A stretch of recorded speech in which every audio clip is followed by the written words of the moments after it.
third parties, including the confidentiality of your client's information and the operations if they rely upon you.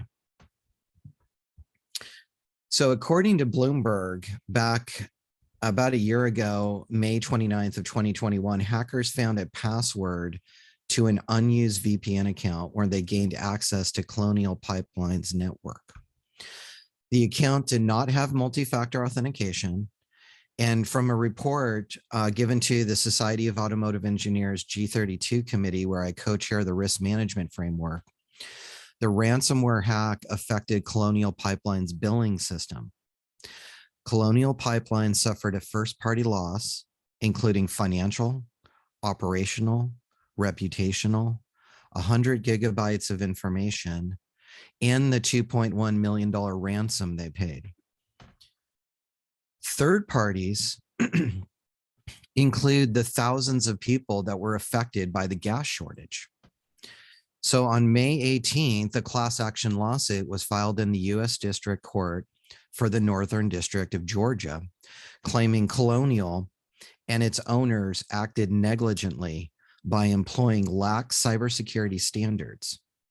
The company breached its duty to employ industry security standards, and the failure translated into system outages that harm consumers by raising prices at the pump. A cyber liability policy can provide both first-party insuring agreements and third-party liability coverage. This is an overview of the insuring agreements on a cyber policy, and there's quite a few, so it's important to break it down. Due to time constraints, I'm just going to touch upon them.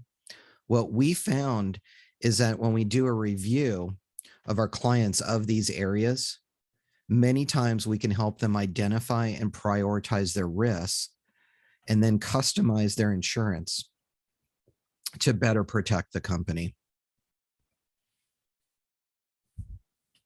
So first-party insuring agreements. According to an IBM Poneman report, the average time to identify and contain a breach is 280 days due to one of their reports. And the biggest cost saver was companies that used an incident response team and tested their programs. So crisis management or breach response coverage can provide and pay for a computer forensics investigation, notify affected third parties as required by law or voluntarily, provide call center, credit card monitoring, and sophisticated legal advice when needed during a crisis. To mitigate damage to your company's reputation, PR firms are provided to improve the messaging to stakeholders. Business interruption is just like the coverage companies have had to cover their lost profit, fixed expenses, extra expenses, and payroll when they had damage to their buildings, inventory, or equipment. Here, businesses can get the same protection for a cyber event that is non-physical, affecting the availability or integrity of your data. Any companies whose revenues are tied to a time element, so e-commerce, professionals under billable hours, or project manufacturing deadlines, can see the value of protecting their bottom line. This coverage has evolved to cover the financial impact to your company's reputation and triggered due to a system failure, not just a malicious attack. Examples include an administrative error or unplanned, unintentional failure of a computer system other than infrastructure outside of your control. If you've ever relied on a cloud service provider only to find their system was down, you probably felt that panic and realized how dependent we are on these companies for infrastructure, platform, software as a service that we all rely upon for our day-to-day operations. And here we're looking at the same protection for lost profit and extra expense, but triggered when the business you rely upon suffers a cyber attack, or has a system failure, which in turn causes a loss to your company. Contingent or dependent business interruption came to light after the 2001 Japanese earthquake, which affected the supply chain. Today, microelectronic supply chains have been affected by COVID-19 and drought conditions. And here we're looking at that same protection for lost profit and extra expense, but it's triggered when an outside contingent business suffers a cyber attack or has a system failure, which causes a loss to your company. The cost of restoring data, damaged networks, replacing hardware that is beyond repair can be paid for.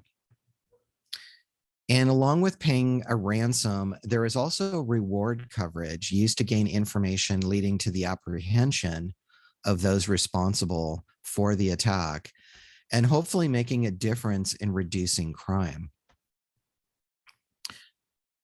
Don't forget your money.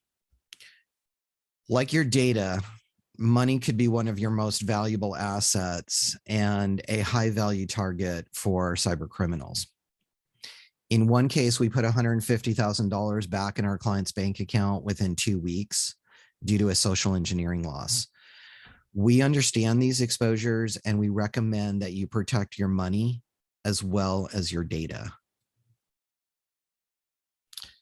On the third-party side, it's all about the causes of loss or perils that trigger the coverage, which allows the insurance company to pay for the cost of legal defense or settlement under the policy. Privacy triggers typically include the actual alleged or suspected loss, theft, unauthorized use, access, disclosure, dissemination, disposal, failure to maintain, prevent, notify, or warn, and the loss of control related to confidential or protected information. The violation of a data protection law, your privacy policy, or a non-disclosure agreement. Network security triggers include transmission of malicious code, denial or failure to prevent unauthorized access to computer systems, and the use of a computer system to carry out a denial of service attack or identity theft. Data protection legislation continues to evolve, and regulatory investigations, fines, and penalties can be brought by regulators tasked with enforcing these laws or the safeguarding of computer systems.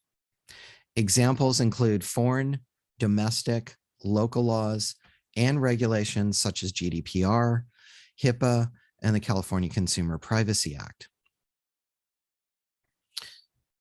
Industry regulations such as actual or alleged breach of payment card digital security standard and associated costs and penalties can be covered.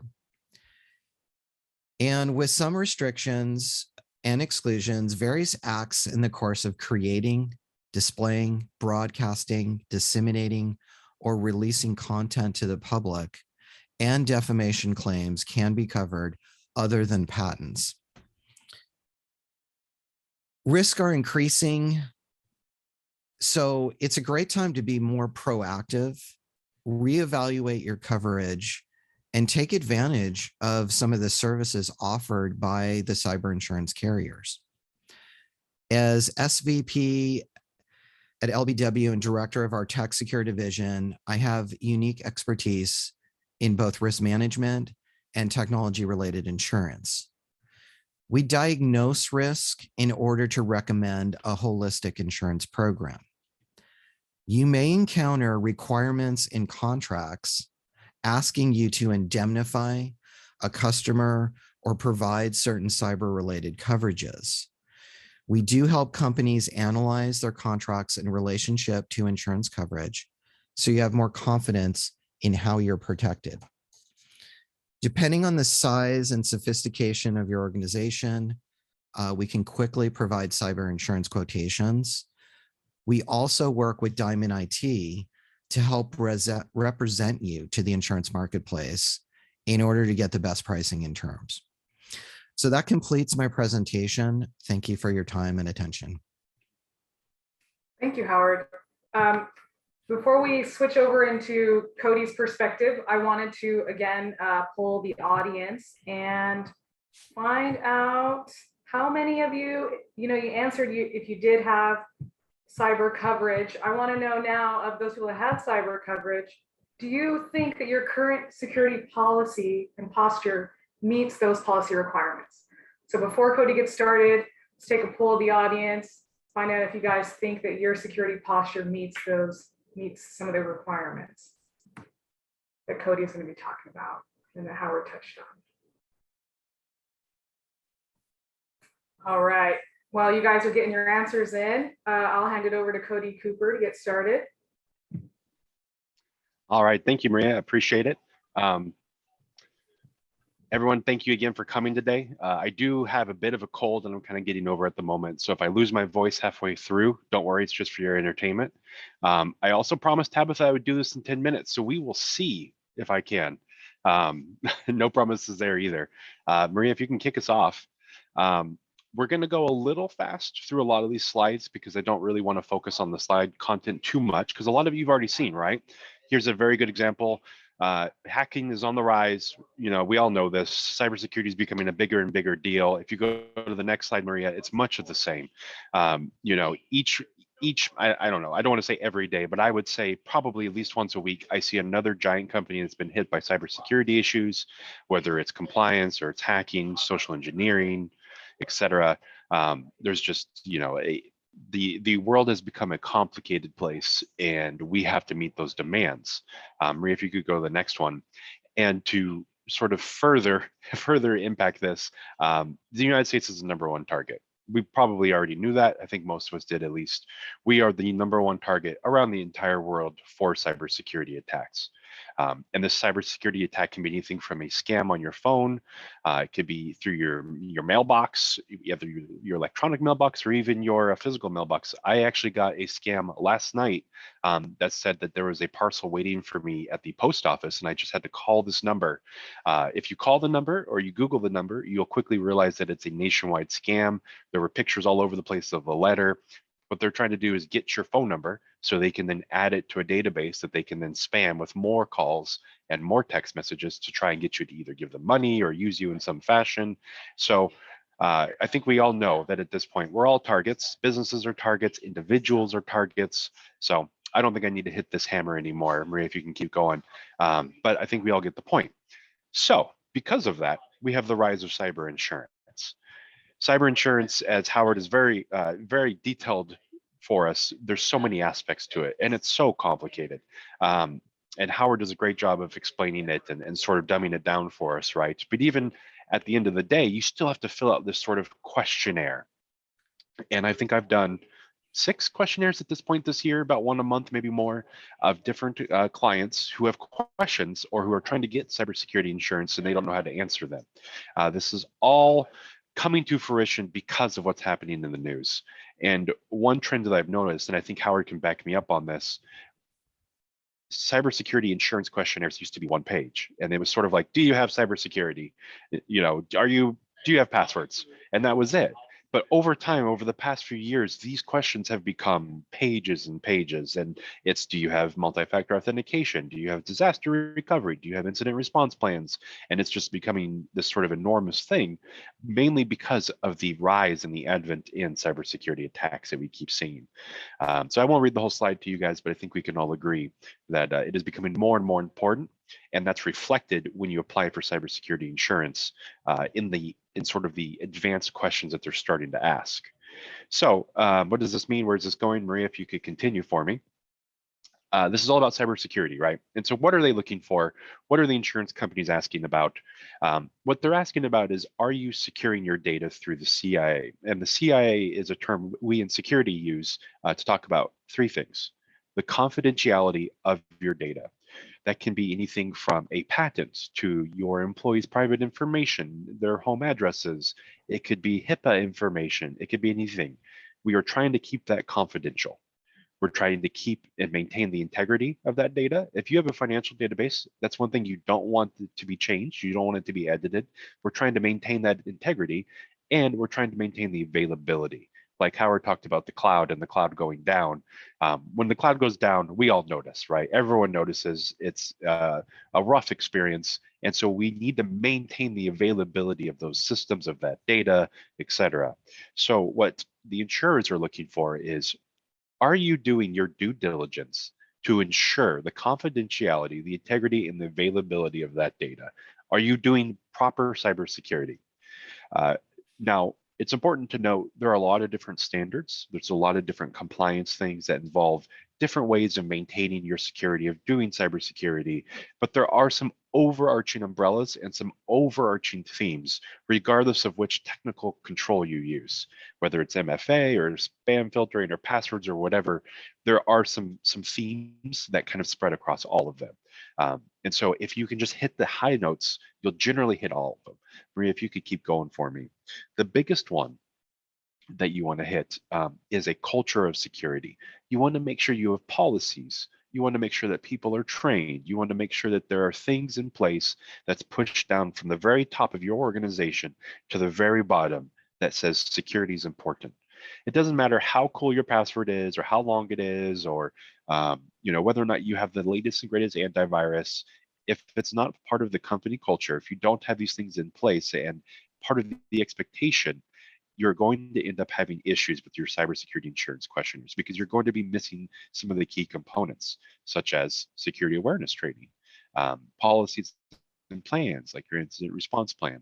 So definitely at the very, very beginning, make sure when you start your journey for insurance, think to yourself, we have to take security seriously, and we have to make sure the entire organization does it. Otherwise, it's really going to reflect on yourself whenever we try to get insurance, and it's going to be much harder, or you probably won't get as great of a plan as you wanted.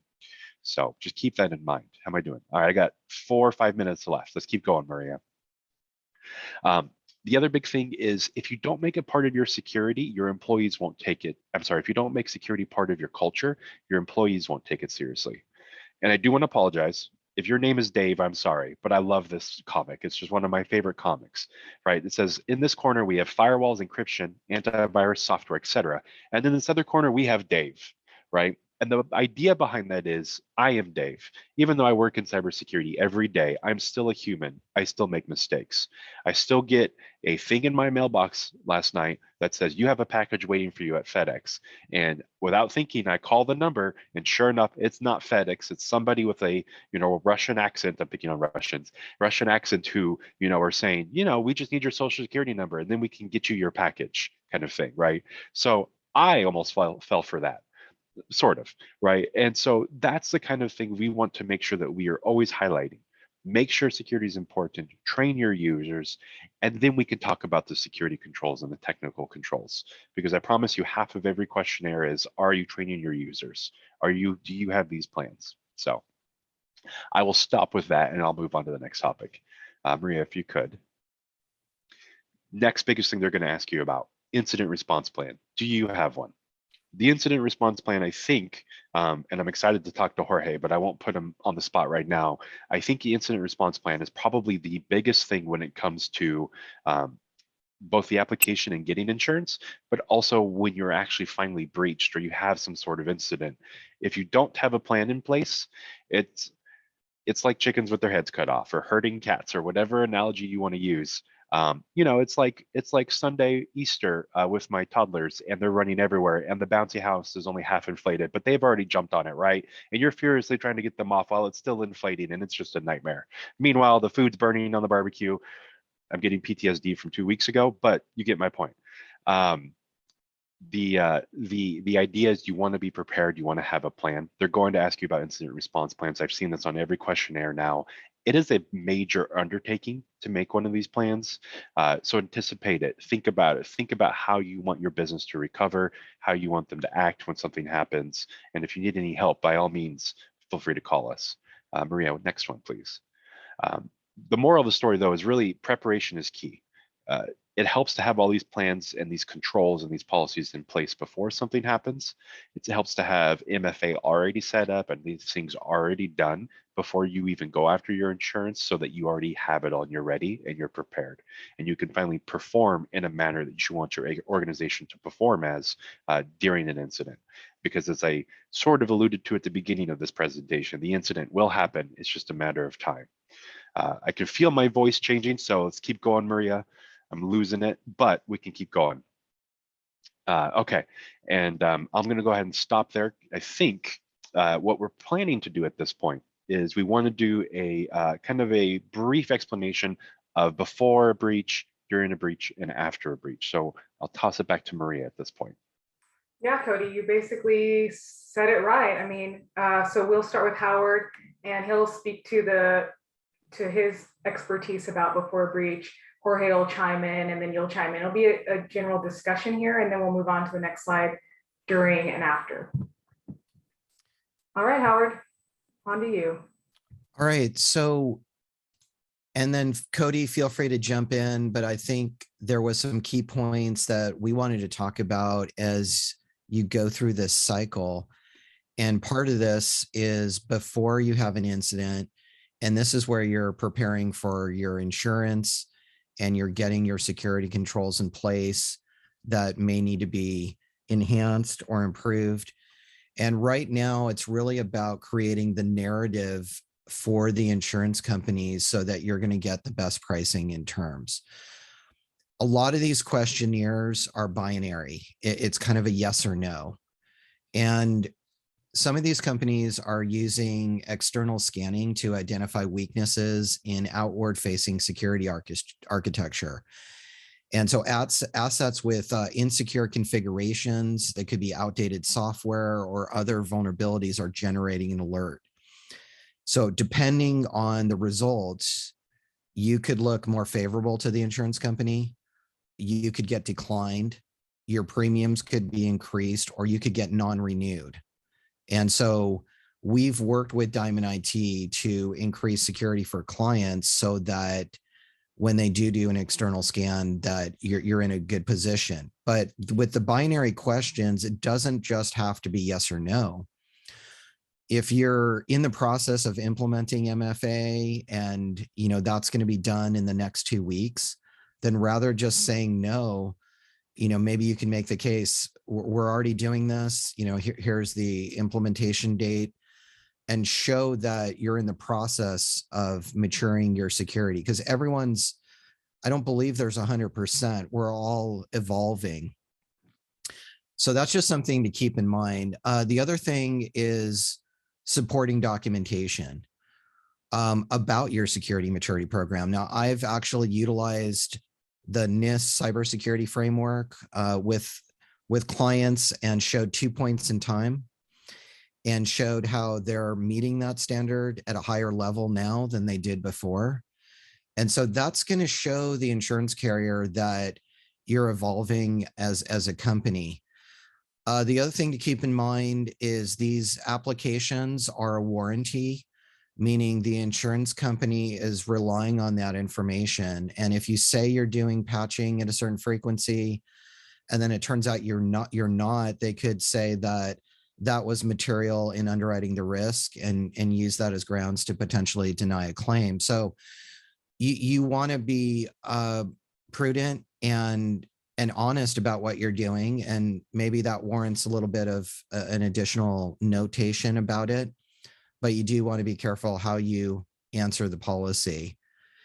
And when you go through this process, this may be a great time to review your exposures, kind of what I talked about in my presentation. And maybe you need more insurance in certain places, or maybe it's a great time that we need to invest more money in our information security program if we're going to better protect our customers, our reputation, and our operation.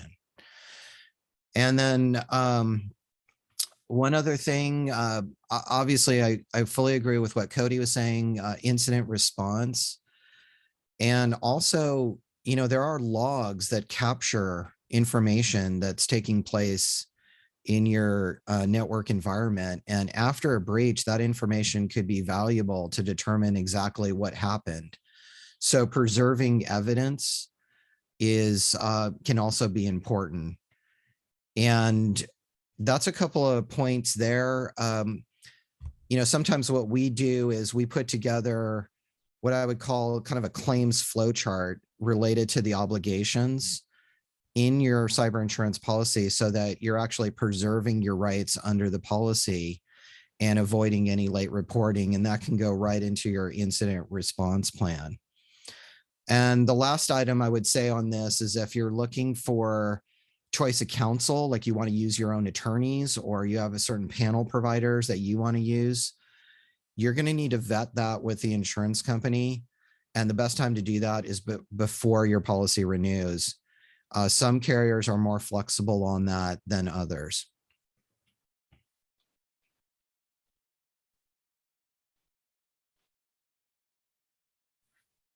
Yeah, that's very interesting, Howard. Thank you. Cody, do you want to speak from a security aspect, and then Jorge can kind of chime in and speak to his before experience? Absolutely. Thinking back on it, the binary questions is very true. I've seen probably the most common question I've seen is, do you have multi-factor authentication? The problem with that question is, do you have it on what? Do you have it on your email? Do you have it on when you log into your machine? Do you have it when you open QuickBooks? Or do you have MFA turned on when you open your finance account to pay your employees? Like, what does the question really mean, right? So binary questions is something I see a lot on cybersecurity insurance applications. And things are changing. They are getting more specific. They're getting more detailed, but it's very, very true. In the meantime, though, often what I see is the questions are very complicated. They will say something like, do you have preventions for DNS spoofing?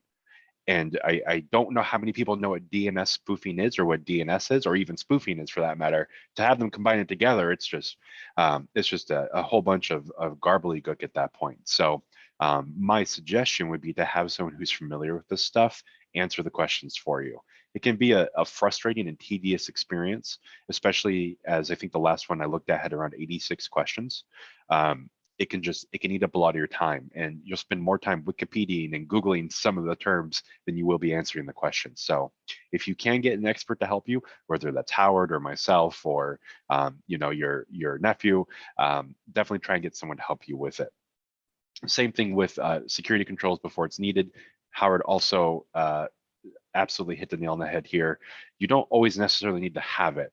And that's partly why I didn't want through my cybersecurity slides to come off with specific things you should have, because it changes, but also it's about the narrative. It's about showing that you have made progress or that you are en route to whatever that destination needs to be. So it's not always the case where saying no will disqualify you.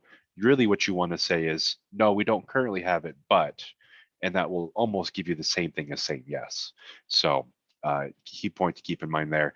Security, part of that being your culture. I've already hit the nail on the head with that one too. I won't beat you guys anymore with that one, but process is important. And what I mean by that is you can have all the great plans in the world, but if no one knows where that plan is saved, if no one knows who to call when something happens, then the plan really doesn't exist. Sure, it exists on paper. You did it. You could check the box with the insurance company that, yes, we have a plan for disaster recovery. But if your employees don't know where that plan is or how to access it or read it, or if it's in a safe somewhere when they need it, then you really didn't have a plan. And that just leads right into training with your team. So just things to keep in mind. It helps to prepare before the breach happens. As we've said, and just keep all of that in mind. And now the reason I'm here today, I want to hear from Jorge. Jorge, what was your experience like before anything happened? So, man, I felt like both of you guys were, calling me out almost specifically here. The speaking about the initial consultation, as far as the insurance broker, hitting us up and letting us know like your policy is going to be renewed. As you pointed out, you want to talk to an expert. I quickly became that expert because as we got the call from HR, and as you pointed out, it's an 80 question questionnaire with our carrier's policy. And as IT, we tend to operate in shades of gray. I, have, 5 geographical locations spread out in the Central California Valley. I have a very small team, and we have to be as agile as can be to address all the different needs of our users. We work in the transportation business, so we have all different levels of competency. So, I wear many hats. However, insurance is not one of them. With Diamond IT, they were able to reach out to us preemptively to let me know that we may have a problem in terms of doing this proactive scans to let us know, hey, maybe some of your older user information is kind of out there in the dark web. You might want to remediate that. Again, if everything from changing batteries to administering accounts, that sort of thing, I don't necessarily have time to scan the dark web. So that proactive approach really helped us out in establishing a relationship between my organization and Diamond IT. And that started getting the wheels turning, that this is more than just, a standard MSP for us, in that they have this security product and services and experts like yourself, Cody, and the rest of the team to help augment my own abilities. So when it came to answering that questionnaire, at that point, working between you and me to go through the list, because unfortunately, on my end, we operate in shades of gray. So I couldn't earnestly say we had certain control policies in place, that we had MFA in place. And that was honestly one of the biggest components, because that's what you had pointed out, Howard. Years past, we'd get a 10 questionnaire, a 10 question questionnaire that would come across my desk. And it's like, well, yeah, we're using passwords. Everyone has their own account. And we were using secure Wi-Fi protocols, at the time. And after the recent events that have happened throughout the world, that the insurance carriers, I'm assuming, are very upset that they're having to pay out ransom money and pay out on these breaches that are happening. So they are putting the hurt on people who aren't making measurable actions to help themselves. So being able to have this partnership has been paramount in increasing our security stance, from full scope, from security appliances to everything goes in the comic, the software stack, everything, and then helping again augment me and my team's abilities to create that safety of or that culture of security and awareness. We've now been able to implement a cyber awareness training platform, and being able to report to my leadership in clear English. Here's what we're working with. Here's in terms of our users, and here's the competency levels, and here's our stance. And then also being able to make, frankly, the insurance people happy that if I can't answer the question, I have a team like Cody and the rest of the guys to be able to fall back on to help us remediate any of these issues, to help us address an incident response plan. So it's been great, frankly. And it's been what, 6 months now? I would say so, yeah, about 6 months. Yep. Yeah, and that's a great segue into hearing about what we would do, what you guys could do during a breach from Howard's perspective, and then we'll move on to Cody's perspective. But Howard, do you want to talk about the during? Yeah, I can say a few items here. Sure. So one of the things that Cody pointed out was the importance of being prepared and having an incident response plan.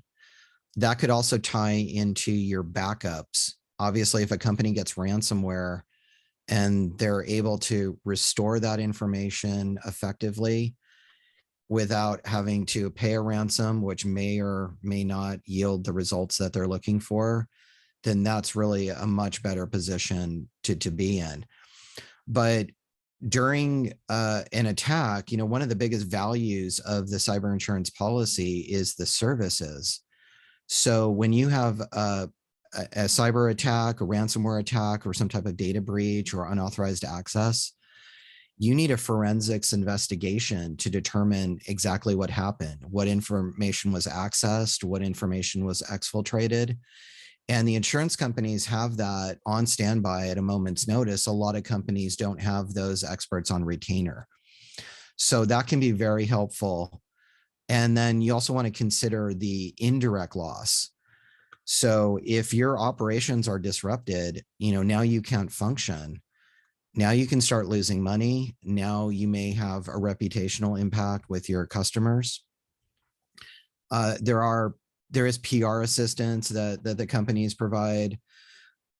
And the business interruption has expanded to include loss of revenue related to impact on a reputation when you have to make a public announcement or something of that nature. And so I think you want to consider what resources the insurance company has. We're certainly always advocates for our clients during the claims process to make sure that there is the most favorable outcome. And the only other thing I would say here is you may want to consider the information that is being discovered during that process. How is that being protected, say by attorney-client privilege or attorney work product? And maybe having an attorney kind of oversee those interactions with the carrier and with the specialist, so that that information may be more protected in case you wind up getting sued by those that were affected in the future.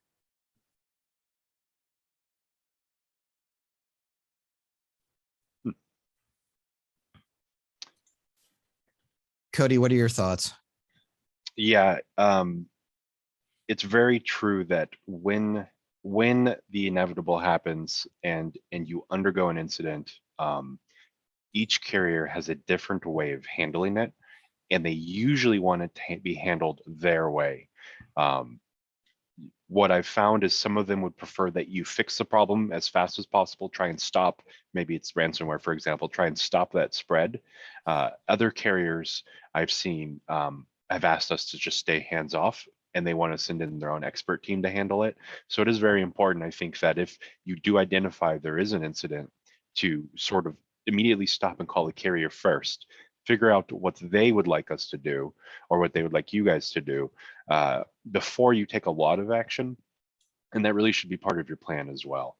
And that kind of goes into, listening to the experts, in the sense that if you don't follow their way of doing things, sometimes they won't necessarily cover you to the full extent that we would like.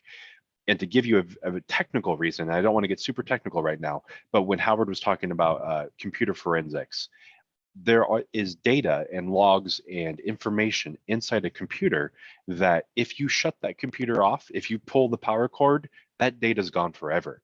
It sits in sort of this temporary spot in computer memory. And it says all the programs that we're running and who's doing what, etc. If you pull the plug on that, all of that's gone. It's gone forever, and there's no way to get it back, which is why a lot of times the insurance carrier will wait and want you to call them first and get a forensic expert analysis on site to do forensics first before they even ask you to turn off anything, for that very reason. So each one has their own way of doing it. And there's reasons behind it, even though it does seem kind of, it can seem kind of overbearing at times, or doesn't make a lot of sense, but there's usually a technical reason behind it.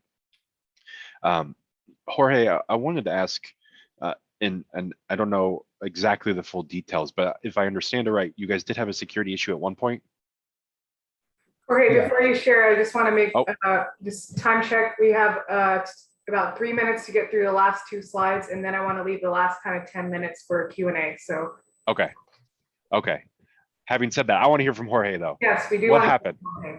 So we had a social engineering incident.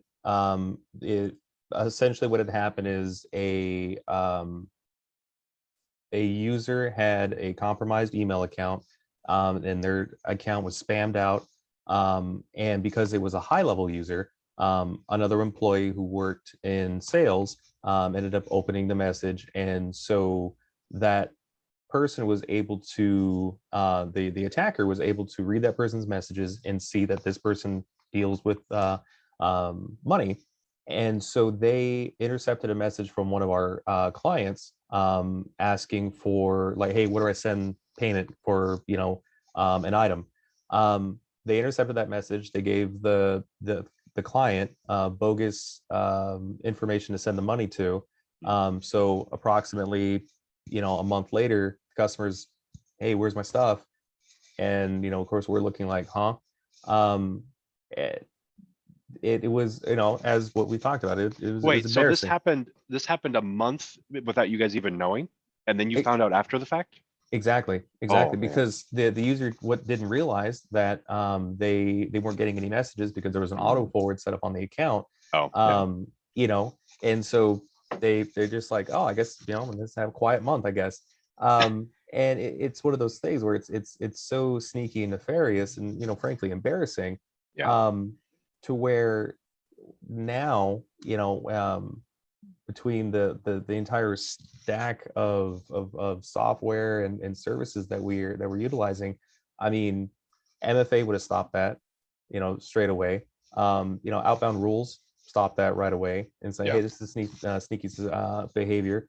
I think even just prior to our partnership, our phone carrier experienced a DDoS attack.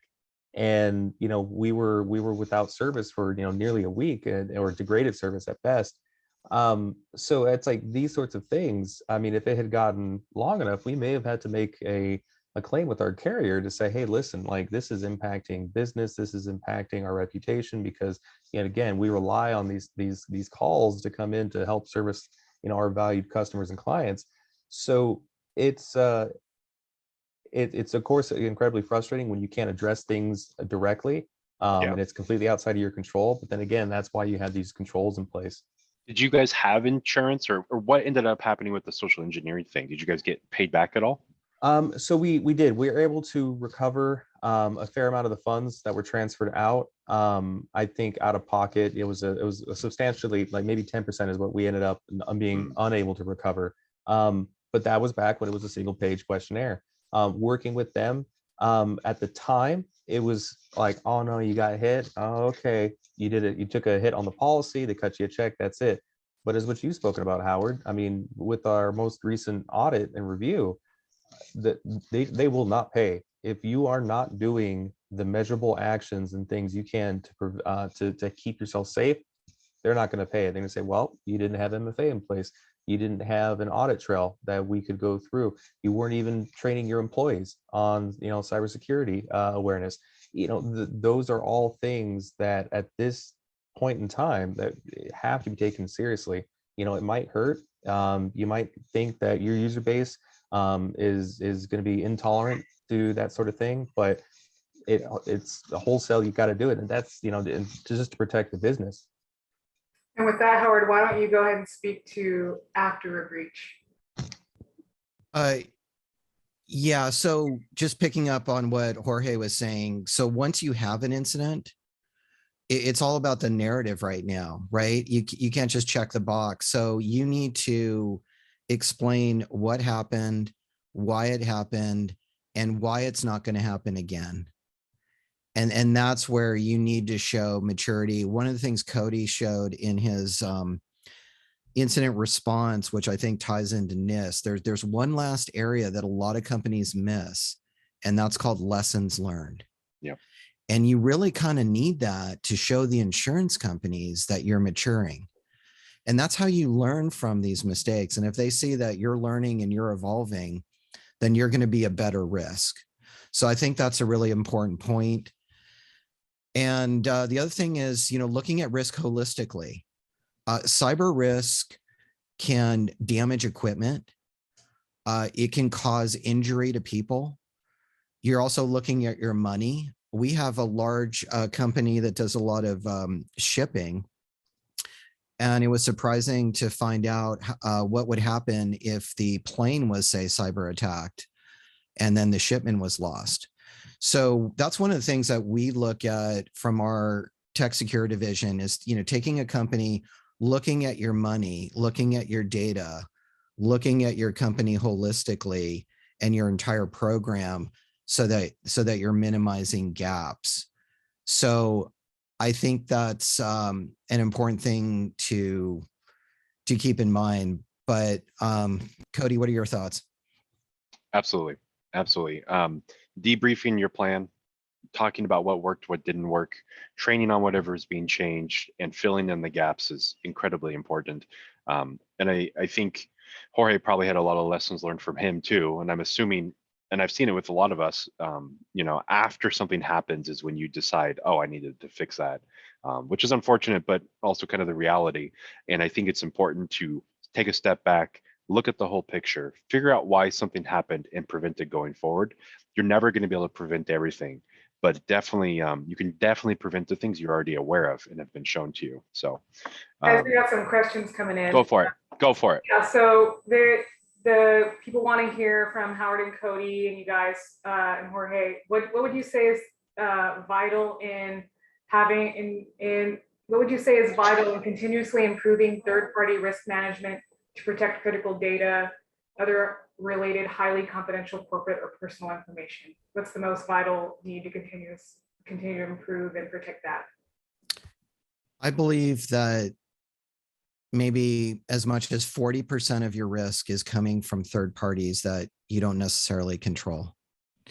If you look at what happened with the Target breach, you had a small HVAC contractor that was compromised. Someone used their credentials to get into the energy management system, then into the POS system. And I believe all in told, Target suffered almost $1 billion in damage. So what's happening here is that, some of these companies that pose this risk, maybe they have insurance, but it would be good to know that they could back up the financial loss to your company with their own insurance policy. And this is all going to happen through what is called contractual risk transfer. And that's going to be those agreements that you have with third parties. As you start going upwards, you may not have the financial pull to tell Amazon, yeah, this is what we want out of you. But it just depends on the size of the companies. To your point, Howard. Making sure that, who you deal with have a sense of cyber maturity and InfoSec maturity, that they're doing the right things. Some companies audit their third parties. You want to look at those contracts. So if something happens, you have an idea how that's going to play out and if there's any insurance there. So one of the things we do is look at indemnification agreements and match that up with insurance policies to see, are you covered? Are you not? Does this even make sense? Or do you need additional? Yeah, I honestly have nothing to add. He hit it right there. Don't be scared to ask them for their security policy. There's no reason why you can't ask for that. You can't read that and view that. You're only as secure as your weakest business partner. So this question may be posed more to you. What security controls should people implement first? Sorry, Jorge, were you going to finish that thought real quick? Yeah, it's just that it works both ways. One of our vendors actually approached us and said, hey, what is your posture? What is your stance? What measures do you have in place? What's your incident response plan? And, we had worked together on that, Cody. So it really does work both ways. So, it's something that another reason is that you would hate to lose business because a partner would say, you are too risky. Yeah. And Maria, you just asked which security control would we do first? Yeah. What security controls should people implement first? I don't want to say this is a holy grail, but my suggestion is going to be, I would say you need to have a good security policy. You need to have MFA. Every questioner is asked about MFA at this point. Backups and an incident response plan. I have seen all 3 or 4 of those on every form. Jorge, am I missing any, Howard? No. Do you have any comments, Cody? Because we've had some incidents, speaking of third parties like SolarWinds, Kaseya, where you get a software update and all of a sudden now your software is malicious and your environment's compromised. but Log4j, new vulnerabilities that are being found where the insurance companies are saying, look, this could aggregate into a large loss. And we need to know if you're going to be affected or what you're doing about that. What are your thoughts on some of those issues? Yeah, so supply chain attacks, as they're called, where they get to you through one of your suppliers or one of your other vendors, is becoming more common. And the example with the HVAC is a very good one. The best way from a technical perspective is, for one thing, you only need to give someone as little permission as they need, right? The least permissible option. Jorge probably knows what I'm talking about, where if you want two softwares to interact with each other, if you want QuickBooks and say your ordering software to interact, you have to give them permission in each other's program. And if you can, you want to prevent it from being global admin rights or any sort of administrative rights between those two systems. Try and make it so they can only read each other, but not write towards each other if possible. There's a lot of companies that are growing, and as they grow, they're creating what's called an API call where you can do integrations like that. And they ask for integrations to everything. They're like, we want global access to it all. A good example on your phone, if you've ever downloaded TikTok, for example, TikTok wants access to your contacts, your pictures, your phone calls, blah, blah, right? You Exactly. need to take a step back and ask yourself, do I really want them to have access to all of that? Does TikTok really need access to my GPS location whenever I have TikTok turned on? And I'm picking on TikTok right now, but that doesn't change the fact that the US Army discovered a year ago that TikTok was recording their locations of all of their broadcasts. And it turns out there was a large group of US Army activity in Alaska that all had been recorded by TikTok. And it turns out that location was actually a secret military installation for the US Army. And now all of the TikTok data that is now sent to China has access to where that location is. So all I can say is be cognizant, be conscious of what permissions you're giving an application or a business partner, because it can come back to bite you. Guys, lots of questions coming in. Unfortunately, we are out of time. Are you okay to stick around and answer, the panelists okay to stick around and answer the last 2 or 3 questions that came in? Just so it'll be on the recording for everyone. Absolutely. Sure. Yeah. The next question is, any advice on mutually repugnant clauses in regards to cyber and tech E&O insurance? Mutually repugnant. I haven't heard that term before. It's from an anonymous attendee, so if that person's still here and asked that question, could you maybe provide some more information? Maybe there's a different way to put that. Yeah, so go ahead and put that in the chat. The next question is, what are the factors for looking for an insurance company? How disparate is the coverage and pricing? Has it started to standardize yet? Good question. So the underwriting is always going to kind of start with some basic components, which is going to be your industry. You know, are you in education? Are you in one of the slides Cody showed, like who's being targeted? You know, those are higher hazard industries. What is the volume of information that you have? And what is the type of information? Is it subject to certain regulatory requirements that, you know, could be subject to fines, penalties, or so the type of information, the amount, and your industry, and of course, how big is your company? You know, the bigger the company, the more of an exposure there is to the insurance carrier. So once you go through those basics, then you're on to the security controls, and that's where you need to have a good narrative.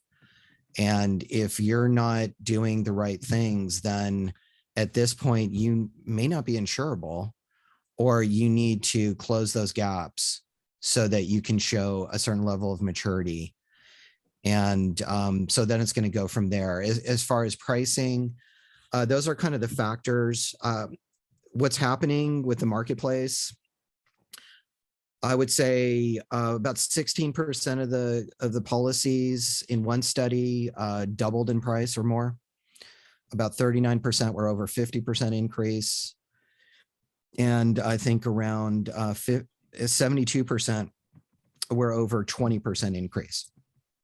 So prices are going up, But what the insurance carriers are kind of saying is like, look, you say you're doing the right things, but we're still getting losses. So this is the opportunity to work together. That's why we did this seminar. So we work together with Diamond IT and with insureds. And I think it's that collaboration that I've always enjoyed about information security and cyber insurance, that's taking companies, raising the bar so that we're protecting our clients, we're protecting ourselves, and then we're creating a more cyber safe community that eventually will have an impact on the losses.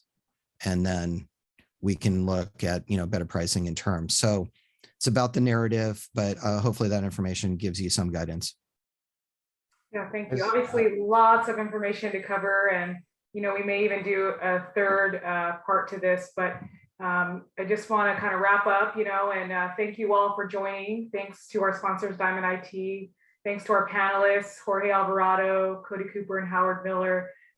Before we end though, Howard, Cody, tell us how we can connect with you. I know Jorge had to drop real quick, but you can connect with him on LinkedIn. He mentioned that he has a LinkedIn, you can connect with him there. Cody, Howard, how can people reach you? You can reach Diamond IT at 661-833-5600, or just email us at support@Diamond or sales@Diamond. Again, everyone, I appreciate the opportunity, and Okay. thank you again. Thank you, Jorge. Thank you for coming, Jorge. Absolutely. Yeah, I can be reached at 661-436-6067.